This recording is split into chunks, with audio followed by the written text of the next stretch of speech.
It's weird. It says I'm live. Oh, it does say, yeah, you're there. I can't see you. Hello, everybody. Hopefully you can hear me and see me. It says that I am live now. I can't hear you, though. That's because I've got no volume. Oh, I can hear you here. Can you see me?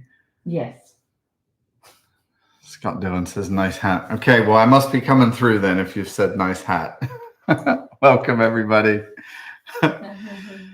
All right, well, we've got a lot to cover today, so I am just going to jump right in. First of all, welcome, everybody. It looks like we've got people from all over the world. I've seen Egypt, I've seen Canada, I've seen France, I've seen all over the United States.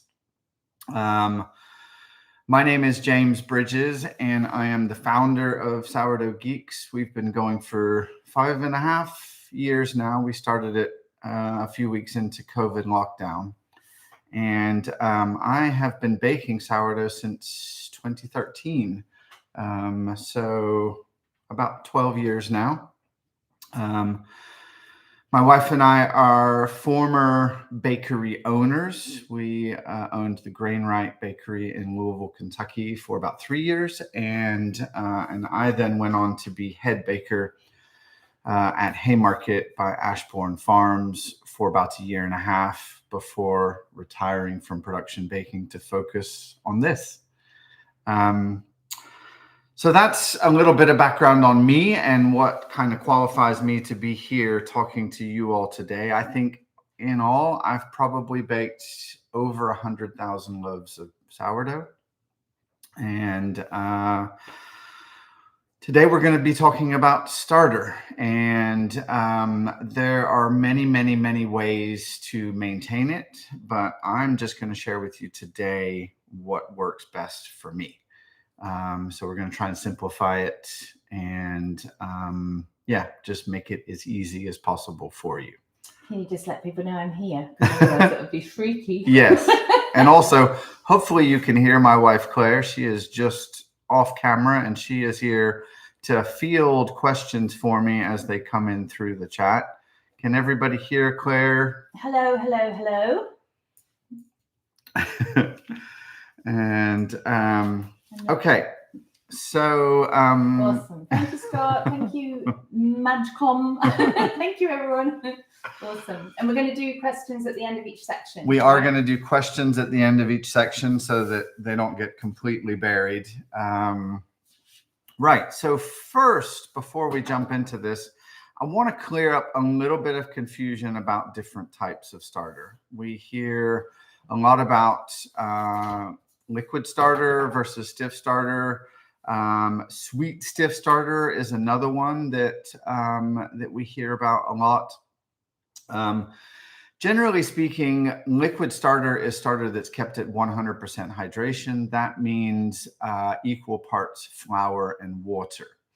A stiff starter is one that is kept with a higher ratio of flour to water, generally very stiff, although, there's kind of everything in between as well, which I guess would fall into the stiff starter category.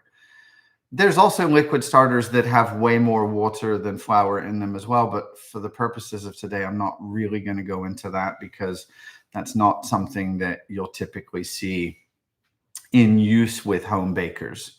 And then the sweet stiff starter is another one that is typically used for leavening enriched sourdough baked goods. So things like brioche, donuts, even a version of panettone that Ian Lowe, he calls ghettotone, that uses a sweet stiff starter for it instead of a levito madre. But Larry, my starter, is kept at 100% hydration. Equal parts flour and water. And I find that a liquid starter is best for versatility and ease. And I'll go into a little bit more about that later. But, as a general rule, I don't recommend that people keep a continuation starter stiff. And when I say a continuation starter, I mean the starter that you feed every single day. There are lots of times where I make a stiffer version of my starter, typically as an overnight leaven for a specific bake, and I'll go into some of those differences later. And then there's times that I make a sweet stiff starter in order to make enriched sourdough goods. But again, that's something that I build from my continuation starter. And my continuation starter is 100% hydration, and it is pure white flour. I use a strong all-purpose flour or a moderate strength bread flour, whichever term you want to call it. It's they're essentially the same thing, and it's just really, really basic, and it's really, really easy to elaborate further from that. Did you mention why Larry is shipped? I haven't mentioned that. So whenever we send out starter to people, I actually lower the hydration on it and put more flour into it. And then when we give instructions for how to reactivate it on the other end, that includes returning it to 100% hydration. And the reason we do that is really just to preserve it during transport. It typically spends a couple of days on its way to you. Sometimes it can take a little bit longer, and by making it stiffer for the journey, it just increases the chances that it's going to arrive and be ready to jump right back to life and be active for you within a day. But that's why there's been some confusion, because he is not a stiff starter. Yes. But he's shipped stiff. Exactly. Okay, exactly. Cool. And just to come back to what you were saying about the sweet stiff, I know that we've got a cinnamon roll course dropping soon. Will that explain sweet stiff in more detail?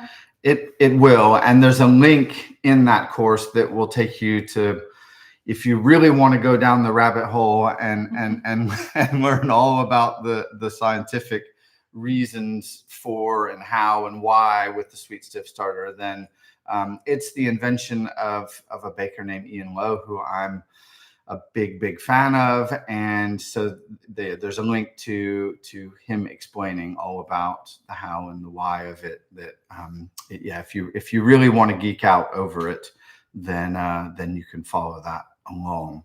Awesome. So I guess really to start off, I want to emphasize how important a healthy and active starter is to sourdough. And I know that, I didn't have this on my 2025 bingo card where people were talking about sourdough with the same level of pop culture iconism as, pickleball or Harry Potter or, whatever. But, here we are, and Taylor Swift is talking about sourdough. Like it's you can't turn around without seeing sourdough. And as a result of that, social media has become incredibly clogged with even more so than it was before. And it was pretty overwhelming before, but now everyone and their brother and their cousin and their cousin's brothers, sisters, auntie are talking about sourdough, and everyone has tips and tricks, and there's countless influencers out there. And the reality is that I would say 99% of the information that you see online about sourdough is either completely false or is so lacking in context that it's not particularly helpful. And that's not a very fun place to be when you don't really understand what you're getting involved in. And so hopefully we can cut through a little bit of that today, and I can get some basic important points across to you. The first is that literally the starter is the foundation for everything in sourdough. If your starter is not healthy and active and strong, then today or tomorrow or next week or at some point, it's going to let you down. You're going to think that everything is okay. And then, and it may even be rising and falling, even though you're not really taking care of it the way that you're supposed to. And then it's just going to break.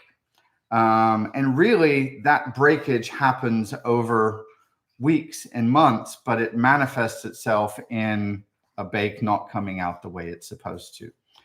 And I know that we're going into the holidays, and so we've got a lot of important bakes coming up, and some of them are going to involve, family and friends, and there's going to be added stress and pressure. And I want to just relieve as much of that as possible. And so, regardless of what you see out there in terms of like, it's fine to do this or it's fine to do that, what I'm going to share with you today are best practices for keeping a happy and healthy sourdough starter. And the first thing that I'm going to say about that is that in order to keep your starter truly happy and healthy, it should be kept at ambient temperature and it should be fed daily. That's just reality. In a bakery environment, that's what you see because they're obviously baking every single day. Now, obviously, home bakers probably not baking every single day. And so you may think, well, okay, is it really worth me feeding a starter every single day if I'm not using it every single day? And my answer to that is yes, it is. If sourdough is something that you want to do, even if you're only doing it every week or every 2 weeks or whatever, it's still worth it to feed your sourdough starter every single day. It's going to be far stronger, far happier, far more resilient. It is just going to really set you up for success by doing that. The second thing I'll say is that yes, you can put your starter in the refrigerator and still get success with it, but there are some caveats to that, and I'm going to go into those a little bit later when we talk about feeding schedules for it. So because starter is the most important thing in sourdough, without a healthy and active starter, you've got nothing to build on from there. I'm going to talk to you about kind of the 3 ways that you can go about having a healthy and active starter. And first one is you can make it yourself. We have a free 10-page guide, which has everything that you need to know about building, creating, maintaining your own sourdough starter. You're going to get an email after this that's going to have a link to that. You can just download it and you can get started on it right away. If you get started on a sourdough starter today or tomorrow or in the next few days, then you will absolutely have one that is raring to go in about 2 to 3 weeks time.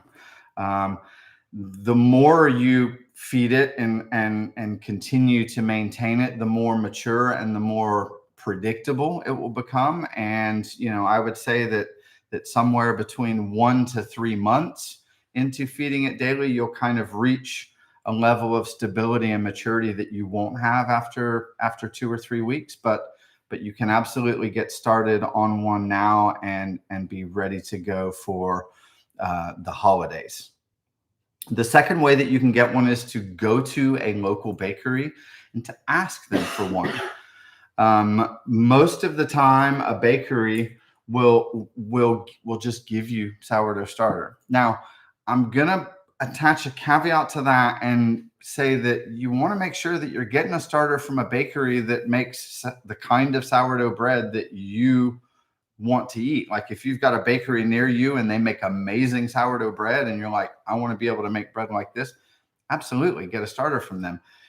If their bread is just okay, and there's a lot of just okay bread out there, then, maybe they don't have the best maintenance practices in place in their bakery, and maybe that's not the starter that you want. But generally speaking, bakery starters are going to be healthier and happier than a home baker starter. And that's just because, as a general rule, they are fed every single day, multiple times a day, every single day.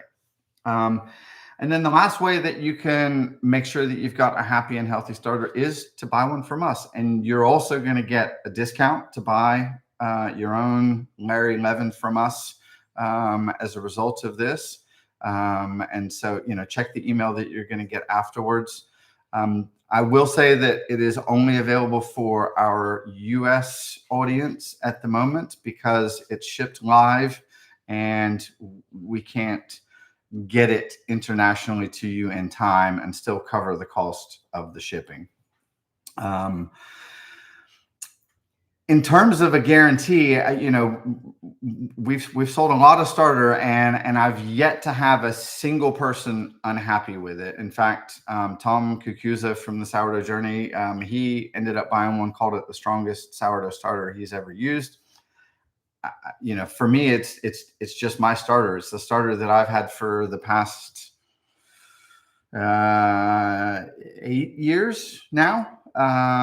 It's never been refrigerated. It's been fed twice a day most days. There's a few lags in there sometimes when I've gone out of town and not brought it with me, but for the most part it gets fed twice a day every single day with no days off. And I guess really the point that I want to bring across here is that you don't need perfection, but you want to strive for consistency more than anything. So I would say that consistency is the most important thing in maintenance. So the more that you can kind of replicate the same flour, the same temperatures, the same feeding regimens, the happier and the healthier your starter is going to be. All right, so it looks like we've got a few questions that have popped up. We do. So I think actually one of them is going to be hard to define. A couple of people are saying, can you define ambient temperature? Someone said it's room temperature, but I guess depending on where you are in the world. Yeah, and it is room temperature. I'll say that Ian Lowe, who again I referenced earlier in talking about the sweet stiff starter, and he has 2 golden rules for sourdough starter. He has no other rules. Those 2 rules are: keep it between 20 and 30 degrees Celsius, which is 68 to 86 degrees Fahrenheit, and feed it at least once, ideally twice per day. Those are his only 2 rules. So anywhere in that kind of 68 to 86 is the temperature that your starter is going to be happiest in. And I would say the sweet spot for that is going to be in the upper 70s in terms of temperature. It's happiest at kind of 75 to 80 degrees Fahrenheit. 75 is what I keep mine at, and I feed it twice a day. But again, it's not so much that a specific temperature is the most important thing. That we talked about consistency. So the best temperature to keep your starter at is the one that you can maintain the best. And so if that's kind of a range between 68 and 74 degrees Fahrenheit, because that's your house temperature, then that's going to be better than trying to keep it at a temperature that's outside of that you can't maintain consistently. So we had someone who's saying, "Oh, good, Vincent Van Doe, my starter's sick and I need help." And we'll just wait to see whether this is helpful at the end. Someone else says, "Is this being recorded so that I can watch it afterwards?" Unfortunately, I can't. For some reason, I can't answer questions in the chat. So the answer to that is people who are already members will have access to. Yes, recording. We will have a recording available to members. You can join for as little as $5 a month. And I think the email is going to have a discount for membership. And the email is going to have a discount for membership as well. And you can just sign up for a month, and you can pay a discounted rate for it. And if you find value in it over that first month, then you can continue to subscribe to us. We do have a lot of great holiday recipes coming out, and we've got 2 courses about to drop. One on an intermediate loaf, start to finish, all the way through, that includes freshly milled flour, and then we've got the brioche cinnamon rolls with the sweet stiff starter. That course is dropping in about a week or 2, so we're going to have both of those in time for the holidays, as well as all kinds of other perks. We do twice a month. We do a group call on Google Meet called Bread Talk. And actually next month It's on the first Friday and the second Saturday of each month. And next month, those days fall back to back. It's like November 7th and 8th, I think, is the first Friday and the second Saturday. And so next month's Bread Talk is going to be entirely devoted to what we're calling the Holiday Help Desk.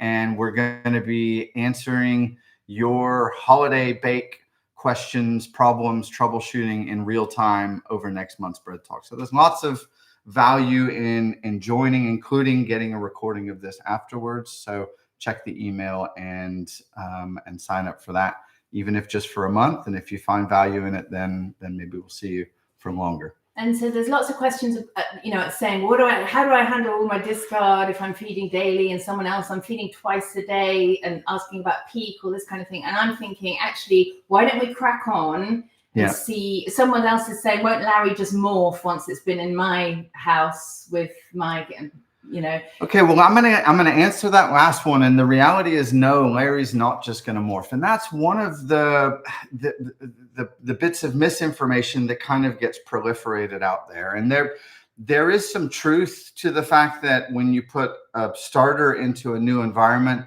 there are going to be some changes to it.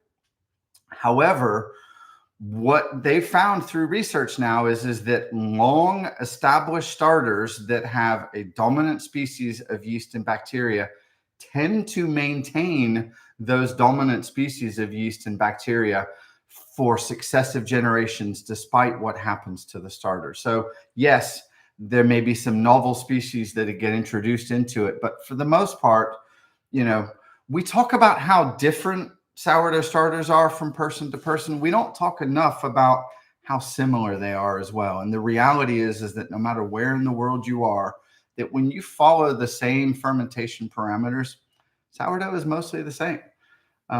So no, when you get an established starter and you continue to maintain it, you are going to be maintaining certainly the spirit and the core of that sourdough starter, despite the fact that it's in a new environment.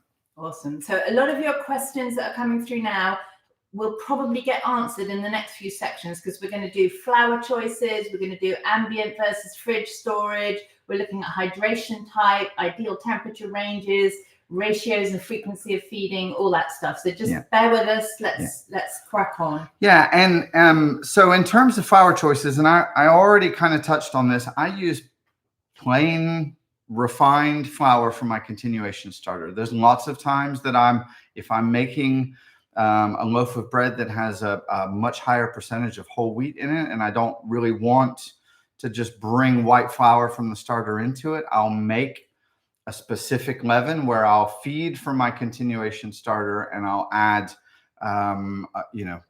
either whole wheat or a high extraction flour to it. High extraction is whole wheat with some of the bran sifted off. Usually I'm adding a mixture of both, and I'm lowering the hydration. And then I'll take that into the loaf that I'm making. Or if I'm making a rye heavy loaf, sometimes I'll make a rye leaven, but that's always made from my base starter, which is just 100% hydration, equal parts AP/bread flour and water. The advantage of that is that if you have whole grains in your starter, then it's going to ferment faster. And if they ferment faster, then you're going to generate more acidity. If you generate more acidity, then it's going to be less good for the bacteria that are in it. Believe it or not, the yeast actually operate better in an acidic environment than the bacteria do. And that means that you're going to lose some of the important diversity of bacteria within the starter if it gets overly acidic, and it's going to start to perform poorly. So by feeding it refined flour, it gives it a more gentle curve of fermentation, a longer plateau of peak activity, and then a more gentle drop off at the end. If you're using whole grain, then it's just straight up, and then it comes straight back down again. In ambient versus fridge storage, ambient is ideal, daily or twice a day feeding. The fridge, the reality is that keeping it in the fridge is acceptable by following a couple of rules of thumb. The first of that is you're going to want to take it out of the fridge at least once a week. And you're going to want to feed it at least ideally 3 times before either using it or putting it back in the fridge again. And you can kind of work backwards to how you want to bake. If you're baking once a week and you're making dough on a Saturday morning, then maybe on the Thursday night, you take your starter out of the refrigerator, you feed it. You don't need to bring it to room temperature. So you take a portion of it, you put it into a new jar, you add equal parts flour and water, and maybe you do twice as much flour and water as starter, so a 1:2:2 ratio. And then you just leave it out overnight until the next morning. And then you do 2 more of those feeds, once on Friday morning, like 1:2:2 or 1:3:3, something like that. And I'll get more into the ratios a little bit later, because really the ratio that you used is not prescriptive. It's based on understanding your sourdough cycles and how much food it needs in your environment. And I'm going to talk to you about how you can begin to read and understand what your starter is telling you based on how it looks, how it smells, how it tastes, how it sounds even. Your starter will talk to you if you listen to it. And so that's really, of all the things that we're going to talk about today, I'm actually going to tell you to not listen to me and instead to listen to your starter. Because the reality is that the more you get to know your sourdough starter, the more that your answers are going to come from it and not from any influencer or anyone out there telling you, what is the best thing to do. So by feeding it a few times before either using it to make dough on that Saturday morning, or if you're not baking that week, it doesn't matter. Still take it out, give it those feedings. And what you're doing is you're bringing back the diversity of the yeast and the bacteria that are in it. Because the truth is that when you put sourdough starter in the fridge for 1 week, 99% of the bacteria that you want in there are going to be gone after a week in the fridge. After a month in the fridge, it's 99.9% of those bacteria. And so by putting it into cold storage, you are effectively depleting all of the strength and the vitality and really the character of your sourdough starter. And that's not something that you can build back up in a couple of feeds. And so that's why you see people that have a starter that appears to be performing for a while, and then all of a sudden it just doesn't anymore. And that's usually because they're keeping it in the fridge for extended periods of time and they're feeding it haphazardly. So if you're going to store it in the fridge, take it out at least once every week and give it those 2, ideally 3 feedings before either using it or putting it back in the fridge. In terms of the hydration type, I said that I keep mine at 100% hydration. That's equal parts flour and water. And the reason for that is because it is vastly simpler than keeping a stiff starter. Keeping a stiff starter is harder to read peak activity, especially for newer bakers. You also have a problem with dispersal with a stiff starter. In other words, with a stiff starter, you have a dough consistency to the sourdough starter. So it's hard to distribute the yeast and the bacteria that are in that into the dough that you are mixing, especially evenly.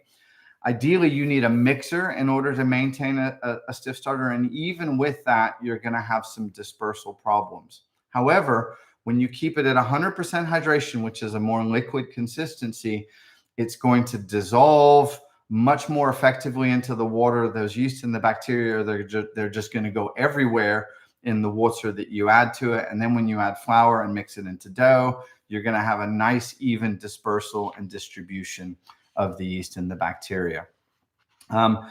Mathematically, it's also easier because it's equal parts. You don't have to get in your head and figure out, okay, if I'm putting, 150 grams of stiff starter into a dough, how much flour and water is that? Whereas if you're putting 150 grams of 100% hydration starter in, You just know it's 75 grams of flour and 75 grams of water. You don't even have to think about it. So there's a reason why. I mean, the truth is 20 plus years ago, before home baking took off, 100% hydration starter really wasn't a thing. Like, bakeries didn't do it. They maintained stiffer starters, especially over in Europe. But it requires a baker's background and understanding to really operate in that environment. The reason that the 100% hydration starter has exploded with popularity is because of its ease and its simplicity and its versatility. Its versatility is, you can make a stiffer whole wheat starter from it. You can make a rye starter from it. You can make a sweet stiff starter for doing enriched things, all from that same base. And you can't really do that when you start getting into different starters. So unless you want to maintain 2 or 3 different starters for the different kinds of bread you want to make, it is simplest to just do 100% hydration, plain white flour, and it's gonna be way easier for you. There's a couple of questions that have come in about how do you determine peak, asking about the smell of their starter, and I thought now might be a good time to let people know that this is available. So I'm going to drop this in the chat right now, and you're also going to get included this with the email link. But this is a little chart that we drew up. It's based off of another chart that was in a paper, but we have altered it slightly and actually made it more helpful, in my opinion. And so right now I'm going to drop a link to this into the chat, and you can click on that link and you should have access to it. It's in our public Google Drive. And so you shouldn't need any kind of password or anything for access. So click that link and make sure that you can see this file in there. And then again, you can download it. And then we're going to include this in the post email. So this chart is what we're calling starter life development. And you see this gentle curve is rising up to peak and then falling off again. So we've got in the first portion of the curve, we have what's called a young starter. And then in the middle, we've got what we call a ripe starter. And then off to the right, we've got what we call a mature starter. And the reality is that there are indicators at every step of the way that will tell you exactly where in its life cycle your sourdough starter is, from the time that you refresh it or feed it until the time that it comes to either use it or refresh it / feed it again. The short answer is I wouldn't worry too much about peak. And when I say peak, I mean peak when it reaches maximum volume, because as a starter starts to fall after it reaches peak volume, that's not a sign that there is no more yeast and bacterial activity and fermentation happening. A sourdough starter beginning to fall is really only telling you that the gluten structure within it, in other words, the gluten strength of the flour that's in the starter, is beginning to break down. So there's still lots of activity that happens much later in it. And in fact, the yeast and the bacterial populations will be greater the longer it goes between feedings. Now, that can be a good thing, but it can also be a bad thing. And so the key to all of this, again, is balance and consistency. It's beginning to figure out at which point in your starter's life cycle do you find you get the best results from. And when I say best results, I mean the speed of your bulk fermentation, the flavor profile of the bread that you're producing. If you use starter that is on the younger side, i.e. under fermented in the starter stage, then what you'll find is that you will have a period where there's almost no activity after making the dough, and that your bulk fermentation time is going to be longer. It almost sort of stunts the activity. Whereas if you use starter that's much later in its growth cycle, when your yeast and your bacterial populations are higher, there's going to be almost a slingshot effect, and your bulk fermentation is actually going to be faster. So using a riper, more mature starter to mix dough is going to mean that you're going to have faster bulk fermentation.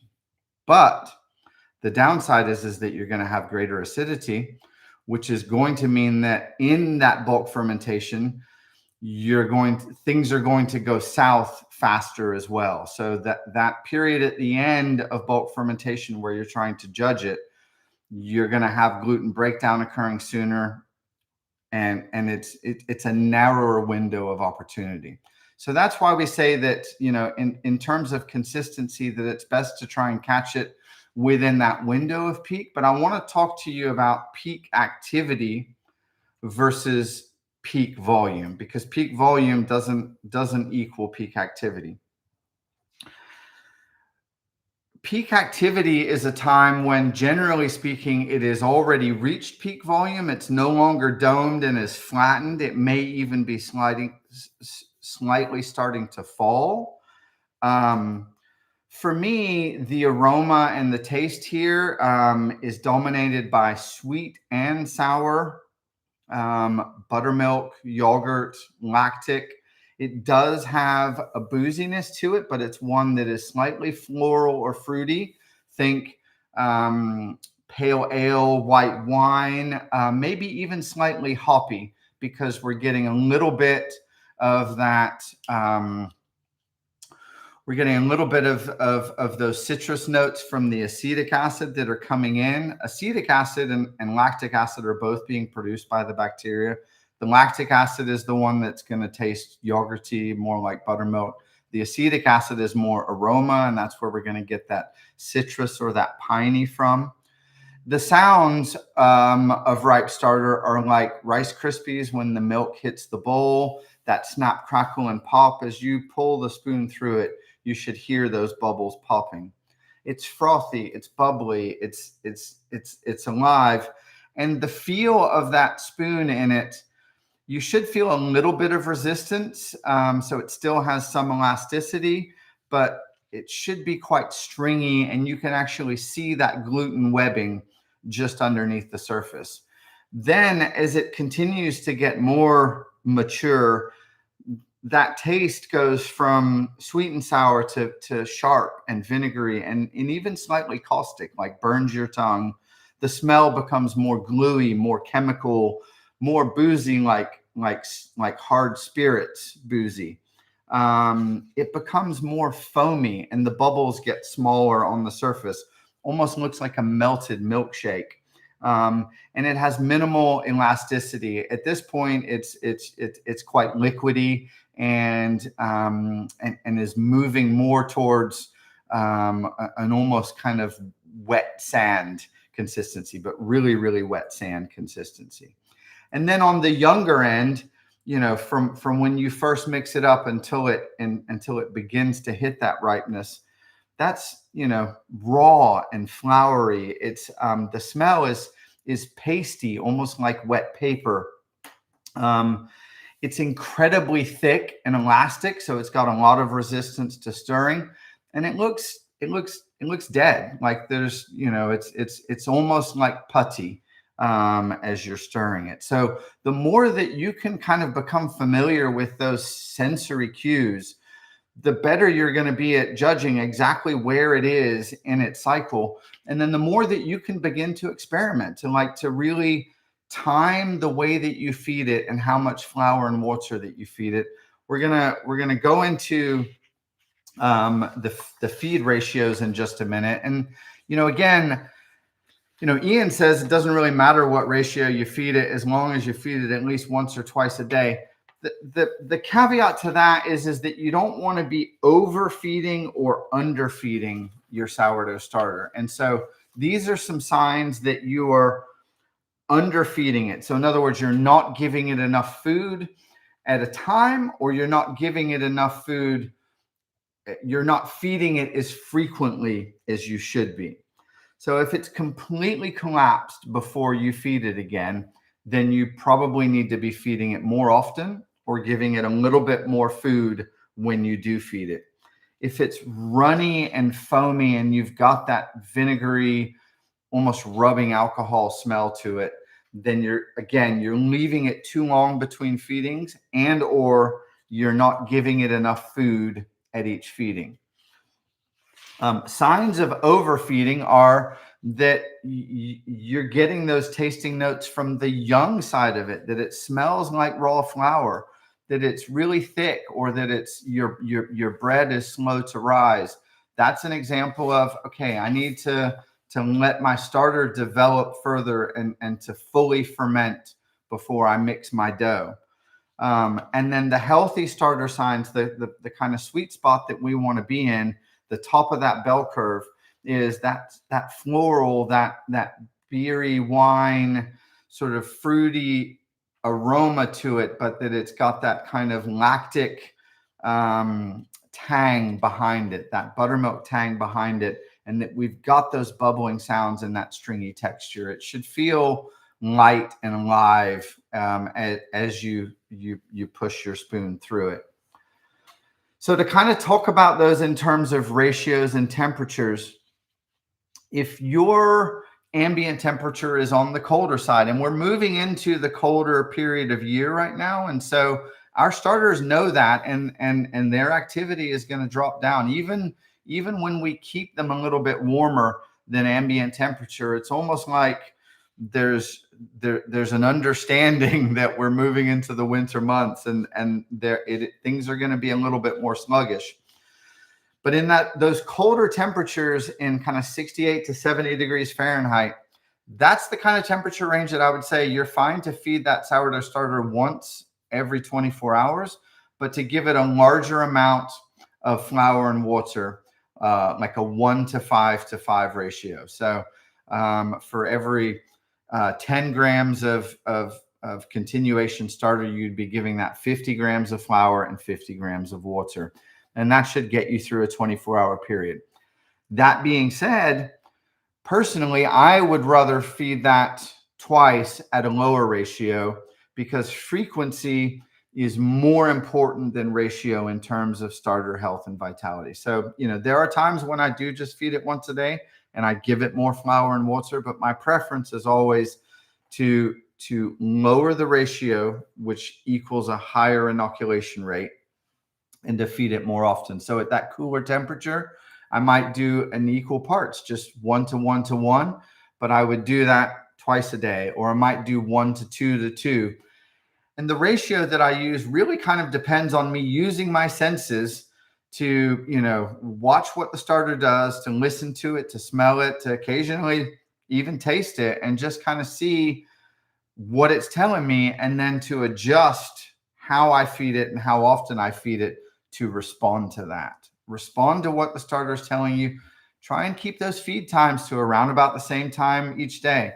Try to use the same flour. Try to keep those temperatures as consistent as possible.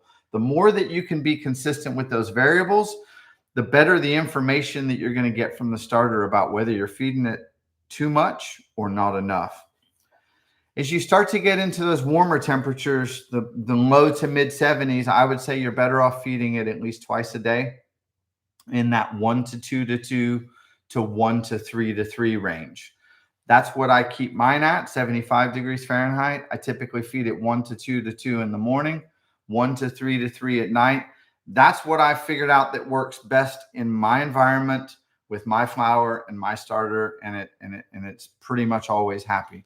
Occasionally I'll miss a feeding and I'll need to do a little bit of work to get it back happy again. But because I've kept it so strong, so active, so resilient, I cannot feed it for a couple of days and just leave it out on the counter, and it's not going to go moldy. It's not going to immediately develop cam yeast or things like that. So if you're finding that your sourdough starter, if you forget a feed or two, is just immediately, going sideways and is completely, coming apart, then chances are you weren't really taking care of it to begin with. Then as we get into those warmer temperatures, that 75 to 78 degrees Fahrenheit, that's probably, the most ideal temperature to keep it at, but you need to feed it more flour and more water, and you need to feed it often. And that does produce a lot of discard. Earlier, we were asking, okay, well, if I'm not baking all the time, well, what do I do with all of this discard? The reality is that I throw my discard away. I keep a minimal amount of starter. I start with 10 grams and I feed it like 20 grams of flour and water. And then if I throw away 20 grams of flour at the end of the day, put it into the compost, whatever, it's a penny or two. It's to me, it's the cost of doing business for sourdough. Yes, there are things that you can do with discard in terms of recipes. I don't really do anything with discard. Occasionally I make overnight sourdough waffles with sourdough starter, and I use active sourdough starter for that. I don't use discard for it. When we had the bakery, we made galette dough from discard. That was the one thing that I have consistently used discard for. The other thing is crackers at Haymarket. We made crackers from our discard. We made like lavash crackers with all sorts of mixed seeds. That was the only thing there that we did with the discard. So I throw discard away. It's really doesn't amount to a whole lot. In my opinion, if you keep discard for more than a few days, you get off flavors in it that I don't really want in anything that I'm going to eat. Like you get all of these esters and things. And I mean, it doesn't smell good. And if it doesn't smell good, I don't really want it in anything that I'm going to eat. So, I'm not saying that it's the only way out there, but I'm saying that's what I do. I just actually discard my discard, and that's okay to do. We don't need to hoard all kinds of sourdough starter, and we also don't need to keep a massive amount of it. I can turn 10 grams of sourdough starter into 2 kilograms of sourdough starter in about 36 hours. So I can start with almost nothing, and I've got enough to make, 30 or 40 loaves of bread in a day and a half. So, just keep a small amount, keep feeding it regularly, and just throw away what you don't use.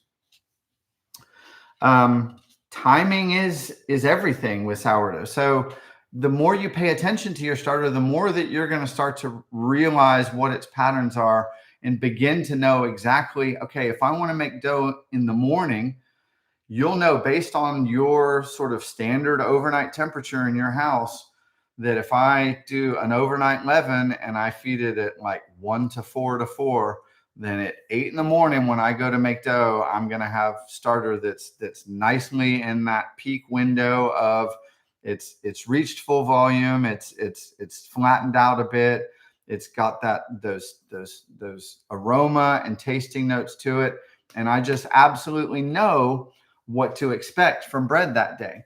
On the other hand, if I come into a mix and I've got starter that is way overripe, I've also done it enough times to know what to expect from my dough that day too. And I can course correct by maybe using a little bit less starter than I normally would, because I know it's going to ferment faster, it's going to acidify faster, and my gluten's going to break down faster. And again, if I'm using starter that's younger than I want to use it, then I'll use a little bit more. Maybe I'll use 30% starter instead of 20% starter. In the case of really ripe starter, I might drop it to 15% or 10% even.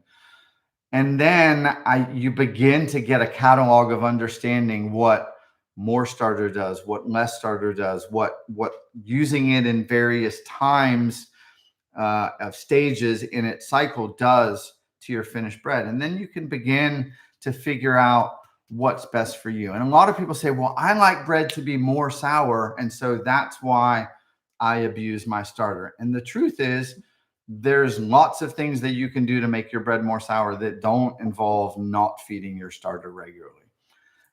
If you want to make your bread more sour, then use a lower inoculation rate and feed it less often, but still don't, neglect it or just throw it in the fridge. Just feed it once a day and let it reach full ripeness before you feed it again, but feed it a larger ratio, like 1 to 10 maybe once a day. And then when you go to make your dough, if you use less starter in your final dough, you're actually going to create more sour bread. It doesn't seem that that's the way that it should work, but it is. And if you want a milder bread, then you actually use more starter in it. And actually in a bakery environment, 30, 40, 50% starter is common. Much shorter bulk fermentation, much easier to manage timing wise. And so there's recipes that I've used that use 100% starter, and that may sound crazy to you, but that's perfectly normal as well in the professional baking world. So another thing that you can do to make bread more sour is use milk instead of water in it, or maybe some of the water for milk. And that's because milk contains lactose. There's a sugar in milk that the lactic acid bacteria feed off of and produce lactic acid as a result. So, if you're making an enriched sourdough and you're using normal sourdough starter in it, and you're using milk in it, and you're using sugar in it, sugar is another thing that, especially honey, will often make sourdough bread more sour, not less sour. So I generally advise people to not put sugar or honey or maple syrup into a lean sourdough bread. So in other words, a bread that's not like a brioche, not supposed to have loads of butter and sugar in it, to not put any kind of sugar in it at all, because actually with sourdough, that sugar will probably make your bread more sour rather than less. It's going to increase the fermentation capacity of the bacteria, and bacteria produce acid when they ferment, which makes your bread more sour. So those are some things that you can use to make your bread more sour. They're also good things to understand if you don't want your bread particularly sour. And I don't like particularly sour sourdough bread. I like a little bit of acidity, but I don't like it overly sour. A longer cold retard is also a way that you can increase the acidity, because it basically stops the yeast, but the bacteria still continue to ferment a little bit. And then, when I'm talking about the sweet stiff starter, so that is a method that you can use for making enriched doughs from sourdough that do not have noticeable acidity to them. So they're also not particularly sweet on their own. My brioche cinnamon roll dough, it doesn't taste sweet or sour, but it's made with sourdough, and that is a very specific process that sort of utilizes sequential feedings of a normal starter, and then lowering the hydration and adding sugar, and it basically implodes a bunch of the bacteria and makes sure that your final product is leavened mostly with the yeast rather than the bacteria. But it's a very narrow application. So if you're trying to make an enriched dough like a cinnamon roll over the holidays, and you're used to just using a normal sourdough starter to do that, and you haven't been getting great results, part of the reason why you haven't been getting great results is because a normal sourdough starter is going to produce more acidity, especially if there's sugar or milk in the recipe, which most cinnamon roll recipes do have. And so there's a different way to tackle that using the sweet stiff starter. Okay, let's talk about troubleshooting, or are there questions? Well, there are questions. A lot of the questions are really, really specific. Okay. And so I'm not sure, but there's a bunch of questions of people wanting to get some kind of best practice advice on sourdough home. I was going to suggest we do that after we run out of time, so that we're not taking up everyone else's time. Mm-hmm. We've also got a little bit of confusion about, hang on, are you saying you feed at peak activity or at the same time, like for consistency? And what if they're not the same? How does that work? So there's a bit of confusion around that. There's also someone asking about how would you scale up, and I just want to say, go to sourdoughgeeks.com, go to free resources, and you will find a ton of organized articles that go into starter, go into bulk fermentation. There's so much information in there. For that specific question, I think we have a scaling up article that will be, if you just search the categories on the blog for cottage baking, I think it's in there. Yeah. But yeah, use our website. We're going to send that link in that email afterwards as well. So all of that stuff will get to you. But there is a lot of your questions are going to be answered just by reading and deep diving into some of the stuff. Yeah. To answer one of those about, do you do it at a consistent time or do you do it at a consistent ratio? That's why you have to figure out what your starter, like, that's why you have to get to know your starter, because the answer to that question is yes.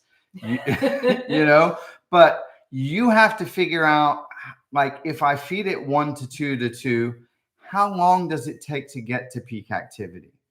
And so you have to feed it that, and then you have to look at it and smell it and pay attention to it and stir it, you know, after 12 hours and see, okay, is this what I would, you know, are there bubbles all across the top of the surface? Like, if there aren't bubbles all across the top of the surface, and it's still domed and it looks like it's still growing, and it has a slightly pungent smell to it, but it's not quite in that zone yet that it gets to, you know, when it's fully ripe, then the answer is maybe you need to lower that ratio a little bit so that it does get to that peak activity in time for your next feed.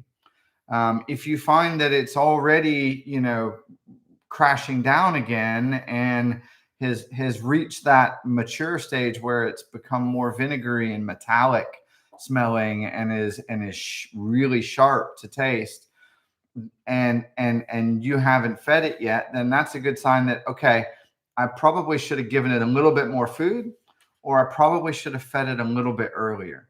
So, you know, the thing about sourdough that trips so many people up is that they want to approach it in a way that is that's kind of recipe driven, and that's just not the way that sourdough works. Like, sourdough is there, it's not transactional in nature. There is no script that I can write for anyone that is something that you can follow. And so if you're trying to be prescriptive with it, you're probably going to struggle to get results. But if you can shed that, you know, that dependence on, like, just tell me what to do, and actually start paying attention to your starter and start listening to it and start, you know, really, you know, using your own senses to engage with it, then you'll find that you'll start to get the answers. And it won't be from me, and it won't be from any influencer out there. You know, when it comes to the nuts and bolts of it, none of us can help you with that. That's really, it's up to you, and it's, you know, and it's up to getting to know your starter and knowing what makes it happy and what doesn't. And as you start to have success with it, you begin to build this catalog of subconscious cues, and eventually you'll just know. Like, I can walk into a room and open someone's sourdough starter, and just with a quick look and a smell and maybe a taste, I'll tell you exactly where it is in its cycle, whether it's ready to use, whether it needs another hour, or it should have been used 2 hours ago. Eventually you'll just know, but the only way you'll know is by doing it, because this is not a theoretical thing. This is a practical affair. And so it's literally you, your starter, hands and dough, and that's how you're going to get there. And I'm sure we skip over the ideal temperature range question, and that the best temperature is the one you consistently maintain. That's it. If it's between 68 degrees Fahrenheit and 86 degrees Fahrenheit, and it's a temperature that you can maintain, then it's the ideal temperature. Okay. And then you got to figure out how often and what ratio you feed it at that temperature, so that it's exhibiting all these signs at peak activity. And I use a sourdough home. It's a, you know, it's something that is not inexpensive, but it's also, you know, it's $100. And I keep mine at 75 degrees Fahrenheit. And, you know, and I do have proofers and things like that I can use for dough. I found in my baking, and you know, some of this kind of comes down to, you know, how, like, what are your resources? Like, you know, can you afford to spend money on equipment to make your sourdough baking easier? If the answer is yes, then just buy the things that are going to make your life easier. If the answer is no, you really can't afford it, then you know, again, there's some tips that we give on our website for ways that you can DIY and hack your way into. One of those is by buying a seedling germination mat. Those cost about $20. And you can use that with a cooling rack that I'm sure you have a cooling rack in your house, and just a large Sterilite storage container. And you can put the seedling mat down, put the cooling rack on top of that, put the Sterilite, you know, storage container down on top of that, and you create a climate controlled environment that's going to be warmer than your home temperature. And that's going to be great for keeping your starter at. It's going to be great for proofing your dough at, because the single thing that improved my bread the most as a baker was when I started to pay attention to temperature. My bread dramatically improved. And then when I started to control for temperature, it dramatically improved again. So the more that you can account for and or control temperature, the better your bread is going to be. Nice. Okay, well, we are over, but I don't mind going on a bit longer if you don't. Again, I just want to reiterate, someone was asking, do we have a website? Yes, sourdoughgeeks.com. There's a blog on there. If you look under the free resources thing in the menu, there's a ton of information in there for starter beginner bakers, but there's also deeper dive material in there as well. Let me just kind of go through some of these comments and just try and like questions and try to rapid fire ask. Some people are asking about how do you start a backup starter? I mean, honestly, you know, you really don't. Like, people talk about dehydrating sourdough starter, and actually what they found now is that if you dehydrate sourdough starter, even if it's really strong and active when you dehydrate it, that actually, you know, those cells go dormant once it's dehydrated, and then there's this period of reactivation when you mix it up again, and you're adding new flour to it. And actually, it's a bit of a crapshoot whether you get the yeast and the bacteria that were active in your original starter, or whether you get completely new and novel ones. And so the reality is, like what Ian says, is that if you're going out of town for a week, just or 2 weeks or whatever, what he suggests people do is just throw your starter out and then just get another starter from a bakery on your return. Like, you know, the reality is that when I travel, I usually travel with my starter. And I take me. He takes Larry. I was just in Italy for a week for a factory visit of the My Forno factory and for a show in Milan. And I took my starter with me, and I fed it twice a day, every day while I was over there. When we went back to the UK for Christmas, we went for 11 days. I did not take my starter with me then. I literally left it out on the counter at home here. We didn't, like, you know, we turned the heat way down so that we didn't waste a bunch of energy while we were gone. But it was probably between 60 and 65 degrees Fahrenheit in our house. We were gone for 11 days. My starter just sat there for 11 days while we were gone. I came back. Within 2 days, it was happy again. But that's kind of as a result of having a starter that has been fed twice a day, most days, for years and years and years. You get a level of consistency and strength and that you just don't get from. The other thing that people do is they tend to make a new starter, and then once it starts doubling, they then like start putting it in the fridge, and that may be after 2, 3, 4 weeks. But the reality is that it takes months of feeding a starter multiple times each day to really get the level of diversity and the succession with the populations to have one that is sustainable long term without it changing meaningfully if it then gets put into the fridge. So most people don't give it long enough to mature before they start putting it in the fridge. And so they never really understand what a bakery quality starter is like.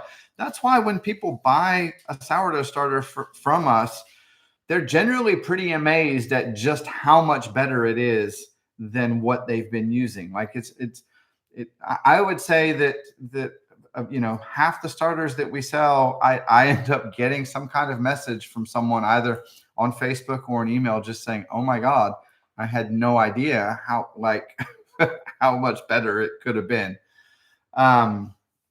All right, let's run through some of these. It's quite hard to. Can you keep experimenting, getting to know your starter without ever having produced a single successful baked product? Yeah, I guess you can. Ideally, you reach a point where you're still getting to know your starter, but you're also producing bread, and then you're kind of using those results. Maybe you're sharing them with us, and we're like giving you information on whether you're under fermenting or over, or maybe you're not developing the gluten enough. As a general rule, newer bakers under ferment everything. They under ferment their starters, and they under ferment their main doughs, and they underdevelop their gluten. So those are kind of, it's under is what most newer bakers, they're scared to over ferment anything, and because that, they never really get to full fermentation. And you see loads of things out there where people say, "Oh, well, if you don't cold ferment your dough for 24 or 48 hours, then it's not real sourdough." And that's just not true. Like, I can make sourdough without ever putting it in the refrigerator from bowl to bake in 7 hours time, that's more fully fermented than dough that may sit in the fridge for 2 or 3 days before being baked. The reality is that all that matters is that fermentation occurs, and that can happen at any temperature, but it's easiest at the temperature that the yeast and the bacteria actually like, and that's warm. Like, if you're at 78, 80 degrees Fahrenheit, 82 degrees Fahrenheit, that's the temperature that the yeast and the bacteria in your sourdough starter and in your dough are most happy. So, if you really want, effective fermentation, then I would shoot for warmer and shorter fermentation than longer and cooler, personally. There's a question, someone's saying about, do you recommend rye for a starter? And earlier someone said, what about, where is it? Freshly milled something. I wrote this question down. Freshly milled flour, do you feed more often? So I just wonder about using different. I would not put freshly milled flour in a continuation starter ever. Really, I wouldn't. But if that was the only flour I had access to, and I was going to have to use that, then yeah, I would feed it all the time. Like, I'd feed it like 3 to 4 times a day, probably, if I were using freshly milled flour. And I wouldn't use rye in a continuation starter. Rye has more enzymatic activity than wheat. It's got higher levels of alpha amylase. Alpha amylase breaks down starches into fermentable sugars. It's fuel. And so, and there's loads of things that you'll see online where it's like, oh yeah, use rye to give your starter a boost. Does it give it a boost? Absolutely. But then it's just like straight back down again, and you're right where you started, but more acidic as a result. When you're beginning a starter from scratch, absolutely use rye, use whole wheat, use freshly milled flour, use all of those things for creating a starter. And then once it's, healthy and active and it's doubling in at least 4 hours, at room temperature with a 1-to-1-to-1 feed, and you're feeding it twice a day now. And it's, once that happens, then personally, I would taper out those whole grains and I would just use like cheap white flour in it. And then if you want to make a rye starter, or you want to make a whole wheat starter, then just take a portion of your existing starter, put it into a new container, add your whole wheat flour, add your water, add your rye, whatever, and make a specific starter for a specific bread, and then get rid of that one and just carry on with the refined one. Someone is asking a question about mixing by hand or by machine. That's a different masterclass. We're going to do more of these. We're going to do one on bulk fermentation. Are we going to do one on mixing? I'm sure we'll do one on mixing. Yeah. There we go. Where do you get the coupon to buy it? You're going to get an email that has all sorts of stuff in it. There's going to be a reminder. So there is a guide that we offer. It's completely free. It's is it completely free? Completely free, yeah. It's a starter guide. It will take you all the way through. All of these questions that are coming up are going to get covered off there. This recording is available if you're a member. You can join as a member now. This email will contain a coupon for a discount for membership. There's going to be links to all of the other resources we're talking about. There's going to be a discount for the holiday help desk. All kinds of stuff is going to be in that email. So look out for that email. I think it'll be out in the next couple of days. Someone has asked a question and I can't work out if it's a trick question or not. They've asked it twice. They've said, does anyone have any experience with a gluten-free starter? Is that a trick question? I mean, you can make a gluten-free starter. Oh, okay. It works the same way as a wheat starter does, except typically there's rice, tapioca, there's a mixture of gluten-free flours in them. You can absolutely do that. If you're going to make a gluten-free starter, you need to start with gluten-free flours. You need to only use gluten-free flours in them. You need to not have anything with gluten in your kitchen in order for it to truly be gluten-free and to be celiac safe. And that's a whole other animal that's completely different from anything that's wheat or rye related for sourdough. So, I mean, there are groups out there that specialize in the gluten-free stuff. And what I recommend to people is that they seek those out, because there are all sorts of considerations. And, gluten structure is kind of the framework that supports the rise in bread, and it you don't have that gluten structure in a gluten-free starter or bread. So it's an entirely different thing. And I've done it and didn't really enjoy it, and thankfully don't have to.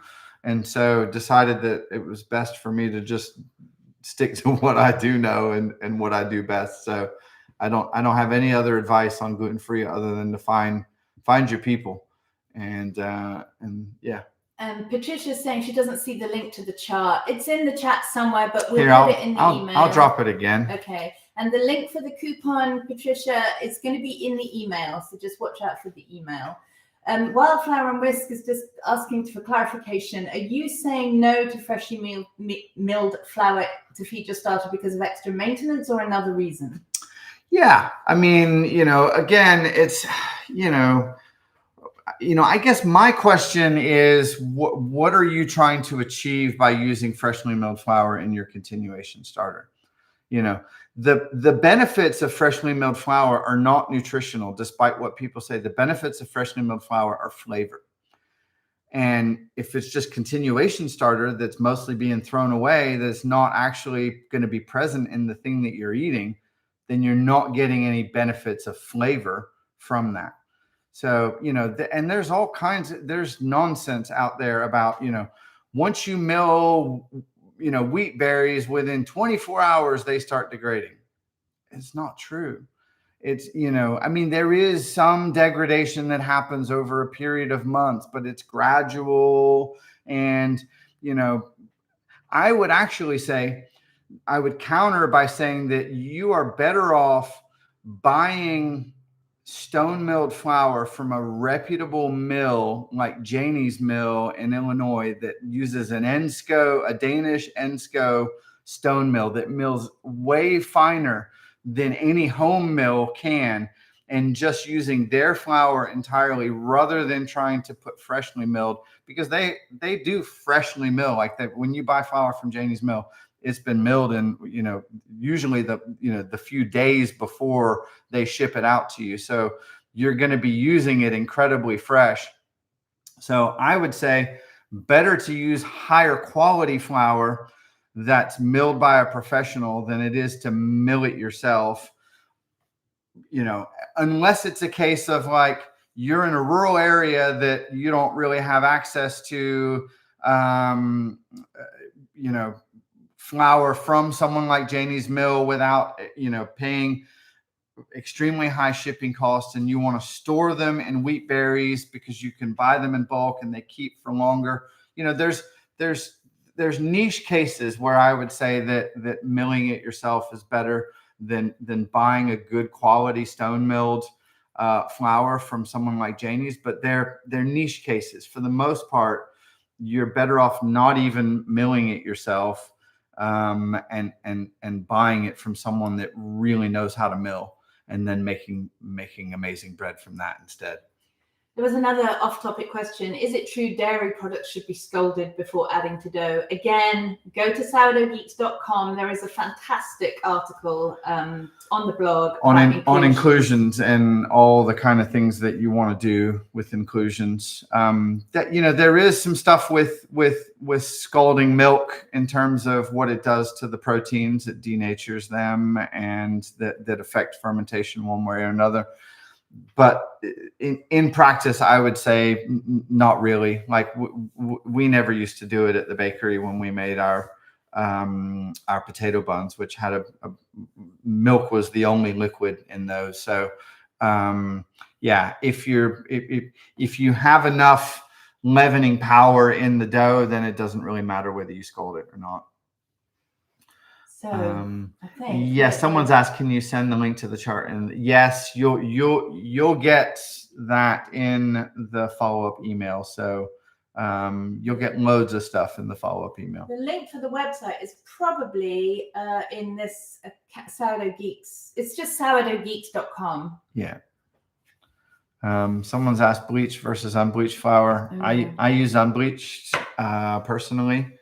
I think organic or organically grown is better if it's affordable and available to you. But the reality is that if you have an established sourdough starter, then you can feed it bleached flour and it'll do just fine.